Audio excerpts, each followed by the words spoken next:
Hey Kelly, welcome to the Samelogic podcast. Your background in anthropology, I'm sure, gives you a unique perspective on how this whole industry operates. Could you share with our listeners on how your background in anthropology and ethnography shapes your approach as a researcher, and what are some of the key principles or philosophies that you've carried over into UX research and the product development world? Yeah, absolutely. Thank you, Jane, so much for having me here. I'm really excited to be sharing with your podcast today. Yeah, so I come from anthropology, and what that means for me is that I carry three kind of primary perspectives with me when I go out into the field to understand how people use products, services, and spaces. One of those is the reflexive perspective, and so this is something kind of near and dear to anthropology, and it's about looking back at the self and understanding what you bring into a domain when you're doing research and you're understanding a group. You have your own lens, right, that you bring with you into the space. And the second one is the holistic perspective, and a lot of different disciplines do this, but it's a big part of anthropology as well. And in the holistic perspective, you are looking at the things that surround a phenomenon or a group. You're looking at the context, right? You want that bigger picture. You don't want to zoom in too quickly onto a particular problem and kind of get stuck in that narrow view. You want to look outwards. And then the final one is the emic perspective, which is pretty particular to anthropology. And with the emic perspective, this is considered the insider's view. And so what it means is that you are trying to understand from the group of study how they interpret and understand something, right? So you might look at something and say, oh, that's really strange. It doesn't make a lot of sense. But then you go, okay, well, it's existing in this space for some kind of reason. So what might it be doing for that group? What's their perspective? And so with these three perspectives together, there's a cute little story, if you don't mind me sharing. And I actually Sure. learned this story when I was joining Peace Corps, and they told it in training, and it resonated so much with me because I was like, oh, this is so anthropological. I love this. So this is a story about lenses, and it kind of embodies all three of those perspectives. So in this story, there are two cities across the bridge, the blue lens city and the yellow lens city. And the blue lens folks go about their day, see everything in, shades of blue. And the yellow lens city go about and they see everything in hues of yellow. And quick pun, they don't always see eye to eye, right? So there's just this lack of complete understanding. So one day, an enterprising young blue lenser decides, I want to understand these yellow lens folks. I'm going to put on yellow lenses. And they go about their day. At the end of the day, their friends go, oh my gosh, how was it? And the blue lenser says, it was so amazing because everything was green. And so the lesson is that you always have your lens. You can't take it off. And so I bring those lessons into work that I do now because there's always a reason that, products will talk about their users or their customers. There's a reason they're acting the way that they are, right? You might say, we designed it to do this thing and they're not doing it and they don't get it. But there's something there that's their rationale. And so it's really important you understand that, you understand what you're bringing as you interpret that. I love that. What are some of the most effective ways to bridge that gap between emic and etic perspectives when conducting research with users from different backgrounds? Yeah, absolutely. So one is that ability to develop empathy. And so there is emotional empathy that we as humans tend to feel very naturally. It's when I really feel the feelings that you have. And this can lead to me feeling distress, and it can then lead to me extending compassion. And that's wonderful, but not scalable. And if you can't extend that to all groups at all times, it will wear you thin. But there's also cognitive empathy, and that is when you are thinking more intentionally about the feelings and the thoughts of others, right? And that is much more scalable and much more applicable more broadly. And so you bring this cognitive empathy, you try and intentionally understand folks. And so we go out and we talk to people in the context of where they are. We ask them their perspective. We ask them, what problem does it solve when you do this? We don't use those words, right? Because that's a pretty, high level term. But we try and get at that idea of, what's this doing for you? And it's really about being very intentional in that. Also, like with your background right now, or your current role as a VP of experience research and insights, how do you ensure that your team's research initiatives are not only rigorous and impactful, but also aligned Yeah. the broader strategic goals of the company?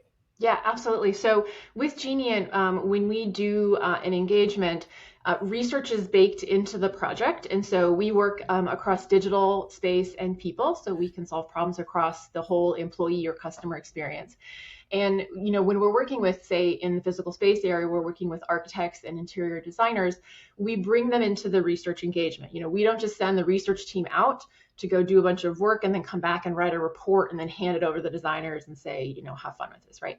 We really want the designers in the research with us so that they can develop that cognitive empathy, right? Because they won't just naturally feel that, they need to be exposed to it. So they need to see the way people are working or living or using within a space. And then we work really intentionally to make sure that research findings are not just a list of things we learned, but the implications for that as well. And then we partner with those designers to understand, well, here are solutions that actually address those problems. And so it's really baked into the process. And it's a big part of the philosophy of how we get stuff done.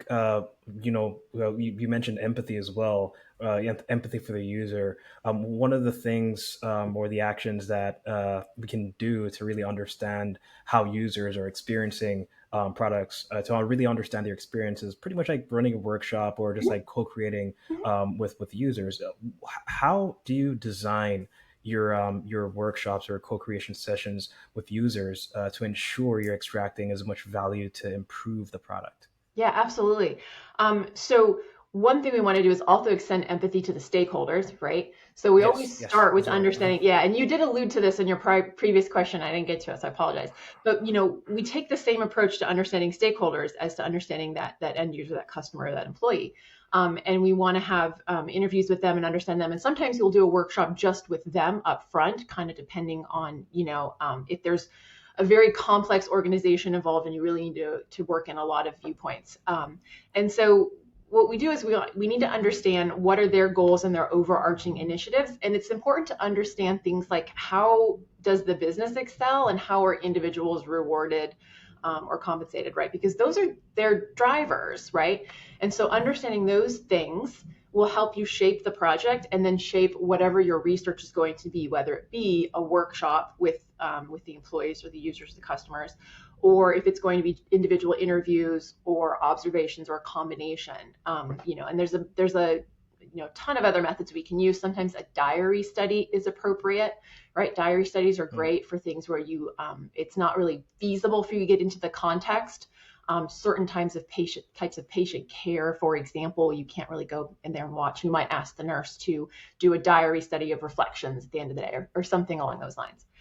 And so you bake those goals that you get from stakeholders into how you design the study. So everything has to be very custom. I mean, no research program should be a copy paste cookie cutter type approach. Mm. One of the things that's kind of difficult to deal with is egos, and like when you're Yeah. presenting data, and challenging long-held assumptions is pretty difficult. Like, Yeah. how do you navigate situations where your findings challenge those assumptions or biases within an organization? Yeah, for sure. Oftentimes people will have, deeply held beliefs that might relate to, how they got to where they are in the organization, right? And so it can be a big challenge to that ego, that sense of self when you find something that contrasts with that. And so, one approach is to keep extending that empathy, and you don't want to be the truth teller who comes into the room knocking the wall down.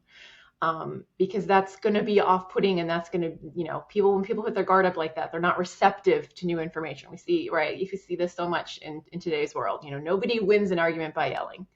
And so when you come to those stakeholders, it's important to kind of try work out amongst the team, where do we think the friction might be? Where are we challenging them?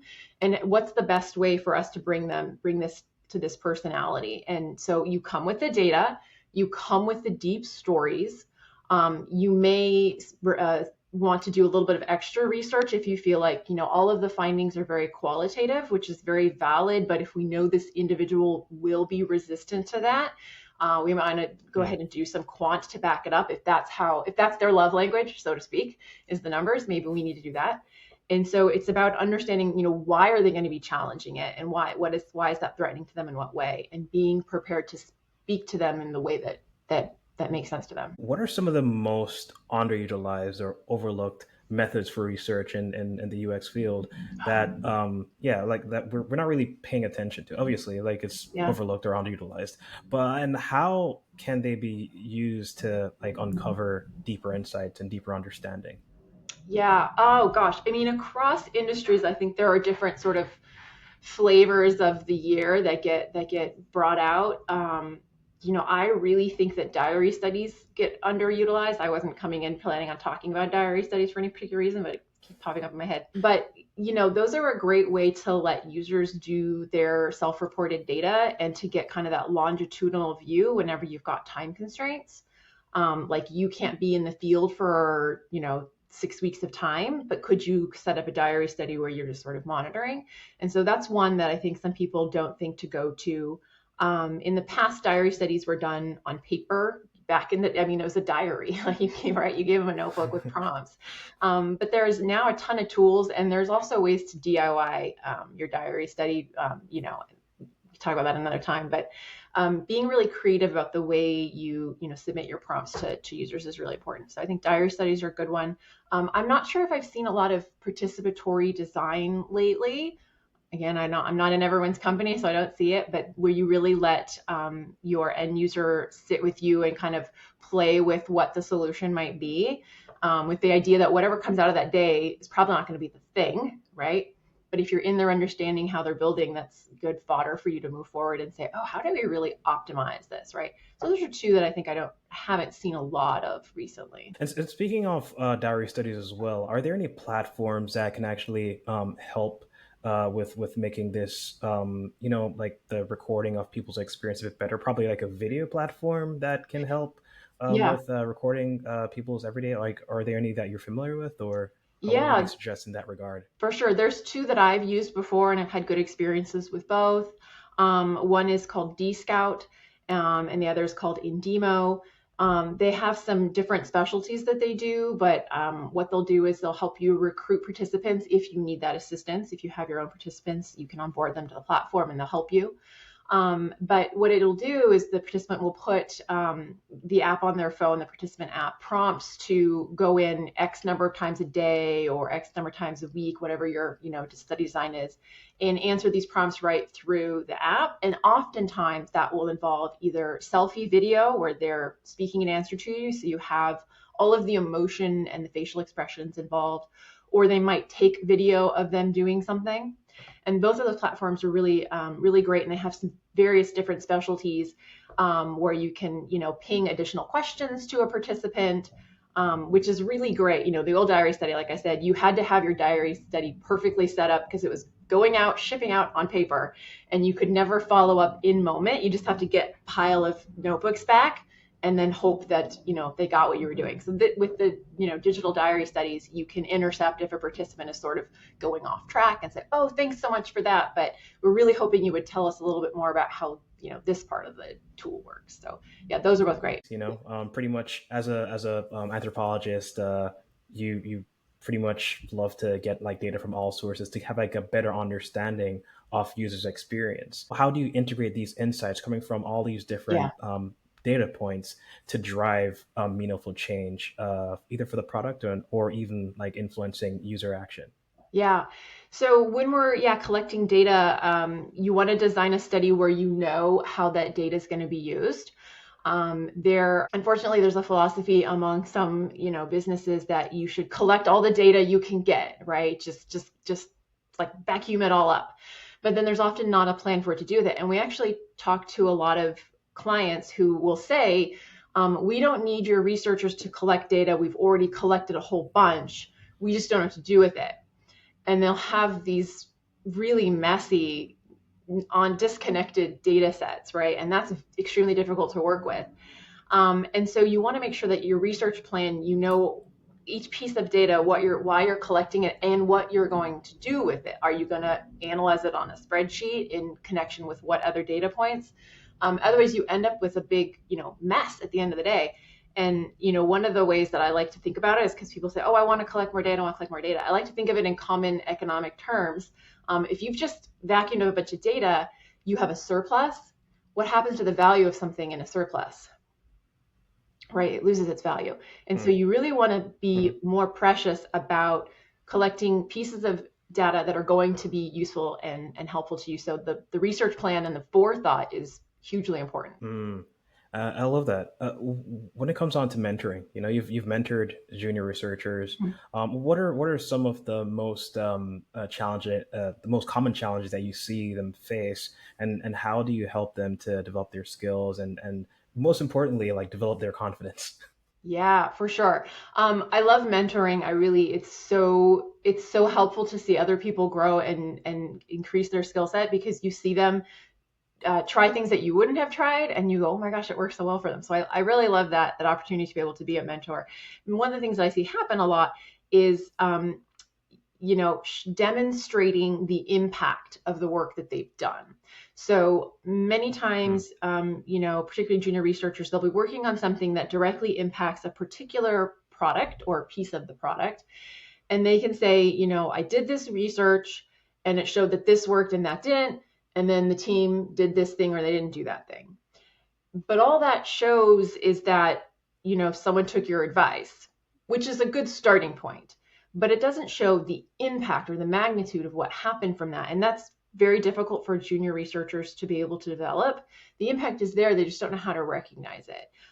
So part of that is understanding, again, how those teams work and being empathetic to those stakeholders and saying, if this research is successful, what will you see? Are you going to see, lower times to completion?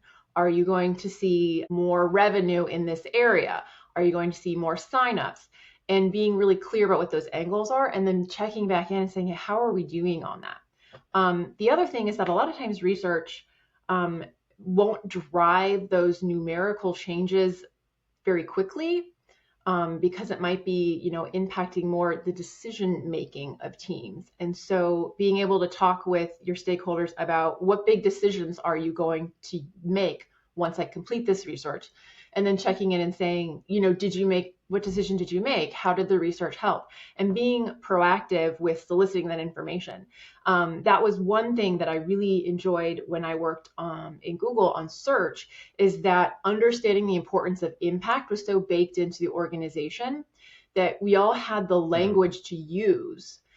So when we would talk to stakeholders about, what are the changes that you're hoping to see made, they would know, oh, I know what they're getting at. They want to know what their impact is. They want to know if they're a trusted advisor to me. And so luckily, you would have stakeholders who would help you see that. If your organization doesn't have that language baked in, that's one thing you might want to talk about with your leadership about how do we bake in the concept of impact across the organization? How do we let our stakeholders know that driving impact and demonstrating impact is important to us as their partners? Because everyone wants their partners to be happy and to grow and to develop. And so really it's a larger organizational initiative that needs to happen. And so when you're talking with those junior researchers, you have to help them see up to that level and say, hey, how can your organization help you in this way? So I'm seeing that a lot. I love that. One of the things that comes up a lot is pretty much, research takes a long time, and it can be sped up, but sometimes there are some pitfalls Mhm. that, like we can like fall in. Yeah. Well, how do you balance that need for speed and Mhm. agility and with the desire for deep, comprehensive insights that kind of like pairs up with like the fast paced Yeah. product development environment? Yeah, everyone always wants research to be faster, but everyone always wants design to be Yeah, faster too, right? And everyone wants development to be yeah. faster too, right? But it's less likely that you'll see, development timelines slashed so aggressively, right? And that's because people really Mhm. understand the value of the time spent in development. And so part of it is understanding the value of that time. You also have to know that when you're doing research for an organization, you cannot apply an academic level of rigor to it. That's just not feasible, and it's not really necessary either. You're trying to help people make more informed decisions. And so you need to do the amount of research that will help inform that research, that help inform that decision. You don't necessarily need to have the robustness baked in. And so part of that is about keeping it as an ongoing conversation and saying, we're going to do this research now. We're going to work on your timeline to help inform this decision. We want to continue doing research in this area, and we want to continue talking to you about the decisions you need to make and about the research that will inform that. And really, researchers become, from my view, more and more valuable over the time they spend with an organization, because one, they start to develop very good instincts about whatever that problem set is. And they develop this stored knowledge of times when they've, particularly when you do things like qualitative work with interviews, you have your topic that you're studying, but participants will bring up other things and they may not end up getting reported necessarily because it wasn't related to the topic. But if I've done 5 studies for your product and now you're asking about X, I'll go, I have heard at least 5 participants bring that up. I can tell you that from my, in my educated guess is here's where the direction's going. I can bring up a quick study where I dig into that a little bit more, right? So if you want more confidence in this, I'm going to need X amount of weeks to dig in, but here's what I've seen in the past in studies that weren't targeting this. And so, again, good research is about building that good relationship and that trust. And so saying, I know you want it fast. Here's where the educated guess can be. However, if you want higher confidence, here's the time that I need. And just keeping those lines of communication open. As this field evolves as well, what are some skills or new skills or areas of expertise that you believe will be essential for researchers to stay competitive and most importantly, impactful? Yeah, I think researchers understanding a little bit more about how business works can be helpful because it Uh-huh. can help you make those arguments. Researchers will often, sort of, take the side of the user, and we are meant to be the voice of the user, but you also have to make those arguments in a way that is compelling to the business. You can't ignore the needs of the business. Whether that be a for-profit organization or nonprofit or a government agency, they have goals they need to hit in order to remain functional. And so understanding more about how the company works and understanding more generally how business works, I think is a skill that researchers would benefit greatly from growing. And that's how you can kind of transition from being a researcher to more of a researcher strategist hybrid, right? You can get more impactful research programs proposed and developed. Say, hey, we don't know about X. Let's look into that, right? As opposed to sitting back and waiting for the team to say, I would like to know more about why. Will you go run a study, right? So being, again, proactive and saying, I think the company or the project or the team isn't well informed in such and such area, or I see such and such trend, and I would like to see how it's going to impact our group, and growing, up-leveling those skill set to be more, again, just broader. What's the context that your research sits in? Mm. Also, like another thing, I'm kind of curious. Going back to like our discussion on empathy, a lot of times when you're talking with users to really understand, their experience, you kind of notice that they're probably experiencing stress or they're in vulnerable situations or they have other sensitive circumstances. What advice or what approach would you give to researchers conducting interviews or any type of research with these users to ensure that you're understanding them for in their right context, and just doing the best job as a researcher? Yeah, so I think researchers who are starting out and going into those situations where they're kind of leading those interviews, it can definitely be daunting. And so Uh, again, the ability to make sure you have a solid plan in place is helpful. Once you get really experienced, right, it feels like these things flow more naturally. But when you start out, it's hard to remember. But when you start out that first interview, you want to just like read all the questions on your script, right? So while you're really planned out what you're going to say and do, you want to have, I like to have a top level of my plan that's like the 3 to 5 big buckets. Like I need to make sure I touch on these things. And I'll even sometimes put a checklist at the end of my study guide that says, did you ask these questions? And in case I got skipped or whatever. And it just so I know that I have a checkpoint for myself that, I want to be in the interview. I want to feel comfortable and like we're having a conversation.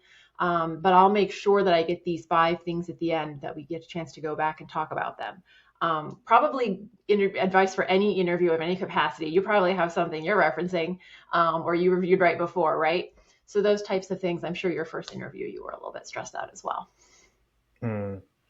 All right, and for listeners who are like looking to deepen the impact and their and vast their careers in this field, what advice would you offer based on your own journey, and what lessons have you learned along the way to Yeah. improve that process? Yeah, I would say just remaining really open to possibilities that may present themselves. I Mhm. remember when I was, in my master's program for anthropology, and we would have guest speakers, anthropologists who were employed in various different fields, and we'd hear someone talk, and we'd be like, "Oh, I want their career trajectory. I want that." But then when you really kind of reflected on all of them, their careers were very, very windy, and mine has been as well now when I look back on things. And if I had started out with a trajectory and just tried to stay on that, I might have had a tough time because some of those deviations were places where I learned unexpected skill sets. And so when you make a deviation, you either might see, oh, actually, I want to keep pursuing this and actually change my course intentionally. Or you might say, okay, I want to go back on my path again, but I learned something so interesting here. And those are opportunities that life gives you. I've taken jobs that I wasn't sure that I would like, and sometimes I was right, but I learned something really, really important there. And so it was sort of like, don't be too strict about your pathway, right? Like if there's something that opens up, like think about following that and seeing where that goes. I love that advice. I love it. This is my last question here. I ask everyone who comes on the show this question. Always like really exciting and really like interesting responses. And the question is, what's one weakness that you've turned into your strength? Oh, that's a good one. I think one weakness that I turned into my strength is vulnerability. I wear my heart on my sleeve a lot, and there are ways to do that that are not helpful in professional situations, right? You look emotional, which can be seen as unprofessional. But I've turned my vulnerability into my willingness to be honest and my invitation for you to be vulnerable back to me. And that's a huge part of building trust as any individual contributor, and particularly as a leader. And I've watched leaders that I admire be able to show that vulnerability and have that human side to them.